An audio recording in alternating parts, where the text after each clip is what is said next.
ही अधूरा होता है। ये प्यार भी ना बड़ी अजीब चीज है। ये जितनी आसानी से किसी को किसी से हो जाता है उतनी ही मुश्किल होता है इसे निभाना। अब इस कहानी में राहुल और सुमन के प्यार को ही ले लीजिए। वर्षों से किसी प्राइवेट कंपनी में दोनों काम करते आ रहे थे। दोनों कलीग थे उस कंपनी के ऑफिस में, अलग अलग जगह से दोनों का एक ही बस में कंपनी में आना जाना भी होता था। हाय हेलो भी लगभग रोजाना हो ही जाते थे। दोनों का काम के सिलसिले में रोज एक दूसरे के आमने सामने हो जाना आम बात थी। प्यार की एक चिंगारी तक नजर नहीं आती थी। उन दोनों ने इससे पहले कभी एक दूसरे को इस नजरिए से नहीं देखा था।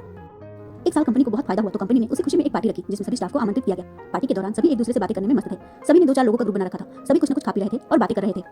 इसी बीच सुमन आइसक्रीम खा रही थी और अचानक उसके हाथ से आइसक्रीम फिसल गया और उसके कपड़ों को गंदा करते हुए गिर गया। तभी राहुल की नजर सुमन पर गई और बस औपचारिकतावश अपना रुमाल निकालकर सुमन को दे दिया ताकि वो कपड़े पर लगे आइसक्रीम को पोंछ सके। ठीक उसी पर राहुल द्वारा रुमाल देते हुए और सुमन द्वारा रुमाल लेते हुए जो उनकी नजरें टकराई कि दोनों के दिल के तार में जोरदार टंकार हुआ और फिर प्यार हो गया। फिर क्या था, दोनों ही एक दूसरे के लिए व्याकुल होने लगे। जब तक वे लोग एक दूसरे को देख नहीं लेते थे उन्हें चैन नहीं मिलता था। ऑफिस में काम करते हुए किसी न किसी बहाने दोनों एक दूसरे के निकट आने की फिराक में रहते। अब राहुल बस में सुमन के लिए बगल की सीट रिजर्व रखने लगा था।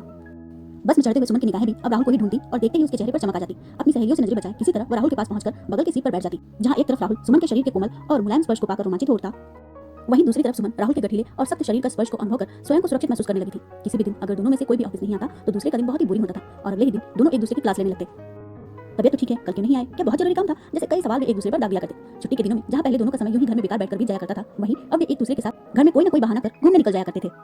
धीरे धीरे दोनों का प्यार परवान चढ़ने लगा। अब तो एक पल के लिए भी एक दूसरे से दूर जाना मुश्किल हो गया था। एक दिन सुमन बस में राहुल के पास बैठी तो जरूर, लेकिन उसके चेहरे पर रोज की तरह चमक नहीं थी और ना ही कोई खुशी थी। राहुल का दिन भर का समय किसी तरह गुजरा। राहुल कई बार काम के बहाने सुमन के करीब गया, लेकिन ना ही सुमन ने सिर उठाकर राहुल की तरफ देखा और ना ही राहुल खुलकर सुमन से कुछ पूछ ही पाया। लंच ब्रेक में राहुल ने बहुत मिन्नतें की तो सुमन की आंखों से आंसू छलकाए। राहुल ने फिर से अपना रुमाल सुमन की ओर आगे करते हुए उसकी आंखों में देखने लगा और सुमन अपने आंसू पोंछते हुए बोली, कल जब मैं ऑफिस से अपने घर पहुंची तो उस समय मेरे घर पर कुछ मेहमान आए हुए थे। वो मेहमान मेरे पिताजी के बचपन के दोस्त थे। मैं भी उन्हें जानती हूँ।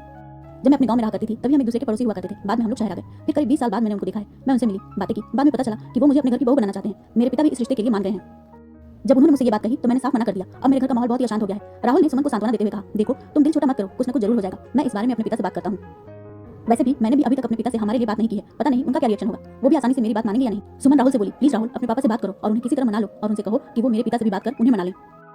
कुछ भी करो राहुल, मैं अब तुम्हारे बिना नहीं जी सकती। अगली सुबह सुमन जैसे ही बस में चढ़ी तो राहुल के सामने सवालों की झड़ी लगा दी। राहुल ने सुमन की व्यग्रता देख उसे सांत्वना देते हुए कहा, सुमन तुम इतना टेंशन क्यों ले रही हो, सब ठीक हो जाएगा, मेरे पापा मान गए हैं और कल ही वो तुम्हारे पापा से मिलने जाएंगे और हमारी शादी की बात करेंगे। बस फिर क्या था। सुमन ने राहुल को गले से लगा लिया। दिन भर सुमन किसी तरह ऑफिस के काम में लगी रही, लेकिन सारा दिन उसका ध्यान इस बात पर रखी रही कि पता नहीं कल राहुल के पिता उसके पिता से बात करने जाएंगे तो क्या होगा। ऑफिस से घर जाते भी सुमन ने राहुल से ढेर सारी बातें की और उसे अलग अलग तरीके बताए ताकि वही तरीके वो अपने पिता को बताए और उन तरीकों को आजमाकर उसके पिता को उन दोनों की शादी के लिए उन्हें राजी कर पाए। सुमन ने कहा, राहुल कल अपनी छुट्टी है, कल तुम्हारे पापा आएंगे तो मैं भी वहीं रहूंगी। अगली सुबह राहुल के पिता सुमन के पिता से मिलने आए और उनकी शादी की बातें की, लेकिन सुमन के पिता किसी भी हालत में उनकी शादी के लिए राजी नहीं हुए। इतना ही नहीं, सुमन के पिता राहुल के पिता का अपमान करने से भी बाज नहीं आए। उन्होंने साफ लहजे में कह दिया, देखिए भाई साहब, अपनी बेटी की शादी किसी भी हालत में दूसरी बिरादरी में नहीं कर सकता।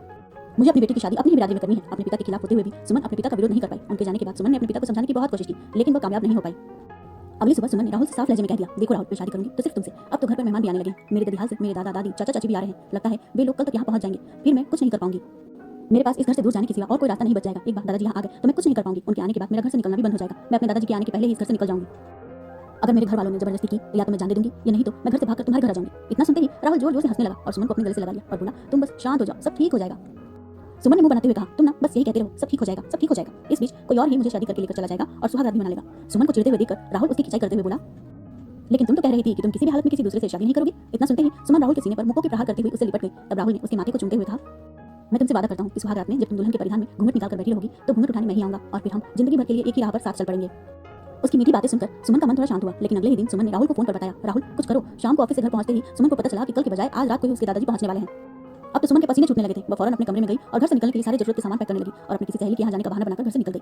घर से निकलते ही सुमन ने राहुल को फोन लगाया, लेकिन दुर्भाग्यवश राहुल से कांटेक्ट नहीं हो पाया। फिर भी सुमन ने हिम्मत नहीं हारी और वह स्टेशन की ओर निकल गई। रास्ते में वो राहुल को फोन लगाती रही। बड़ी मुश्किल से सुमन की मेहनत सफल हुई और राहुल को फोन लग गया। सुमन ने फौरन सारी बात राहुल को बता दी। राहुल ने अब तक सुमन को हल्के में ले रखा था, लेकिन अचानक उसके द्वारा उठाए इस कदम से वह घबरा उठा। उसने सुमन को बताया, देखो सुमन, इस तरह अचानक घर से निकल जाना अच्छी बात नहीं है। तुम वापस अपने घर चली जाओ। मैं कल सुबह तुम्हारे घर आकर तुम्हारे दादाजी से बात करूंगा। रात का समय है, कहीं कोई ऊंच नीच हो गई तो हमारे पास सिवाय पछताने के और कोई चारा नहीं बचेगा। सुमन ने बड़े ही कड़े शब्दों में राहुल से कहा, देखो राहुल, अब समझने और समझाने का वक्त चला गया है। अब या तो मुझे लेने स्टेशन आ जाओ या फिर मैं नहीं जानती कि मैं क्या करूंगी। जब तक तुम नहीं आते मैं तुम्हारा इंतजार करूंगी। राहुल ने इतना सुनते ही फोन कट कर दिया। अचानक फोन के कटने से सुमन के मन में यह विचार आने लगा, जाने ऐसा क्यों लग रहा है कि मैंने राहुल पर भरोसा कर कोई गलती कर बैठी हूँ। असल में लगता है उसे मुझसे प्यार था ही नहीं। उसने सिर्फ टाइम पास के लिए मुझसे सिर्फ प्यार का नाटक किया था। वो पिछले 1 घंटे से अकेले स्टेशन पर बैठे बैठे अपनी इसी उधेड़-बुन में लगी हुई थी। अब तो आते जाते लोग भी उसको घूरने लगे थे। अच्छे भले लोगों का घर के अंदर प्रवेश करने का वक्त भी हो चला था। अब वक्त वो चला था असामाजिक तत्वों के बाहर निकलने का। अब तो कुछ असामाजिक तत्व उस पर अपनी गंदी निगाहें भी डालने लगे थे। कुछ ही देर में कुछ कदम उसकी ओर बढ़ने लगे। सुमन डर के मारे खुद में सिमटी जा रही थी। काफी निकट आकर सभी कदम एक साथ रुके और एक साथ कई जोरदार अट्टहास के साथ कई हाथ उसकी ओर बढ़ी। इसके पहले कि वो हाथ सुमन के शरीर को स्पर्श करती, एक जोरदार झटके के साथ वो सारे भयानक आकृति वाले लोग धराशायी हो गए और वहां से भाग खड़े हो गए। सुमन की आंखें खुली तो सामने राहुल था। राहुल ने सुमन को एक झटके में उठाकर एक जोरदार तमाचा लगाया और कहा, अगर मुझे आने में एक पल की भी देरी हो जाती तो तुम्हें अंदाजा भी है क्या हो जाता। मैं तुम्हारे परिवार को मुंह दिखाने लायक नहीं रह जाता। इतना कहकर राहुल ने सुमन को अपनी बाइक पर बिठाया और वहां से चला गया। दूसरी तरफ सुमन के घर में सभी लोग उसके घर न लौटने से परेशान हो रहे थे। अब तक वो लोग भी सुमन का फोन ट्राई करके थक चुके थे। जब उनके इंतजार करने की सीमा खत्म हुई तो पुलिस कंप्लेंट करने के लिए घर से निकल पड़े। अभी उन्होंने घर से कदम बाहर रखा ही था कि राहुल सुमन को लेकर पहुंच गया। राहुल ने महसूस किया कि उसका वहां रुकना मुनासिब नहीं था। उसे अंदाजा हो गया था कि उसके रुकने से उसके पिता का गुस्सा वहां का माहौल खराब कर सकता था, इसलिए वो फौरन वहां से चला गया। सभी ने सुमन को घर के अंदर बुलाया और घर वालों ने उस पर सवालों की झड़ी लगा दी। सुमन ने सारी बातें घर वालों को बता दी। सुमन के पिता सारी बातें सुनकर हैरान रह गए। अभी घर के सभी लोग सुमन के उठाए गए कदम के सदमे से बाहर भी नहीं आए थे कि उन्हें खबर मिली कि जिस बस से सुमन के दादा दादी और चाचा चचिया रहे थे उसका एक्सीडेंट हो गया था और अभी वे सारे हॉस्पिटल में भर्ती थे। सभी लोग एक साथ हॉस्पिटल के लिए निकल गए। हॉस्पिटल पहुंचे तो देखा कि सभी लोगों को गंभीर चोटें आई थी। सुमन के पिता डॉक्टर से मिलकर सबका हाल जानना चाहते थे। तभी डॉक्टर भी वहां पहुंचे। डॉक्टर ने सभी का परिचय जानने के बाद बताया, असल में बस का एक्सीडेंट एक ऐसे सुनसान जगह पर हुआ था कि किसी को भी डॉक्टरी मदद मिलना मुश्किल था। अगर इन सभी की जान बची है तो उस इंसान की वजह से जो उस रास्ते से गुजर रहा था। उसने खुद कई लोगों को प्राथमिक उपचार दिया और अपने किसी मित्र को फोन कर एक ट्रैक्टर और कुछ लोगों का इंतजाम कर बहुत ही कम समय में सभी लोगों को हॉस्पिटल पहुंचाकर सबकी जान बचाई। इन सभी में से सुमन के दादाजी की हालत बहुत नाजुक थी। उसी व्यक्ति ने अपना खून देकर उनकी जान बचाई है। इतना सुनते ही सुमन के पिता उस व्यक्ति से मिलने को व्याकुल हो उठे। उन्होंने डॉक्टर से उस व्यक्ति से मिलने का आग्रह किया।